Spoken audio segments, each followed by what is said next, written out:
Au Gabon, le processus de transition s'accélère avec la révision des listes électorales prévues du 2 au 31 janvier 2025. L'opération lancée par le ministère de l'Intérieur vise à préparer la présidentielle d'août 2025, une étape cruciale pour le retour à l'ordre constitutionnel après la prise du pouvoir le 30 août 2023 par le général Brice Clotaire Oligui Nguema, mettant fin au régime d'Ali Bongo.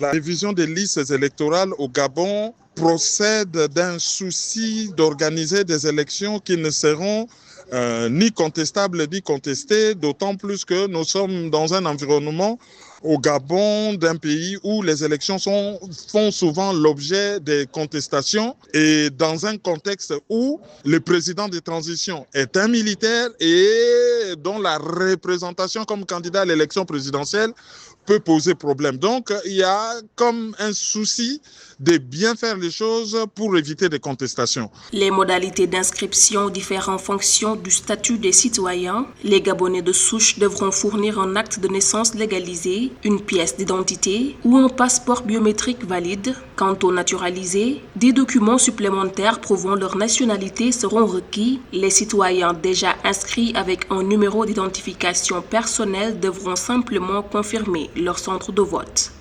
Nous sommes dans un pays où il y a toujours eu un débat sur la nationalité des candidats. Introduire ces débats au niveau des électeurs peut poser problème, d'autant plus que les Gabons, dans le souci de bien faire les choses, peut donner l'impression d'en faire un peu trop et cela peut poser des problèmes de droits de l'homme quant à l'égalité des citoyens devant la loi. Cette mise à jour du fichier électoral survient dans un contexte spécifique marqué par l'adoption d'une nouvelle constitution qui institue un mandat présidentiel de 7 ans, renouvelable une fois et prohibe toute transmission dynastique du pouvoir. Cette réforme marque la fin des 55 années de domination de la famille Bongo et cherche à renforcer la démocratie ainsi que la transparence du processus électoral au Gabon.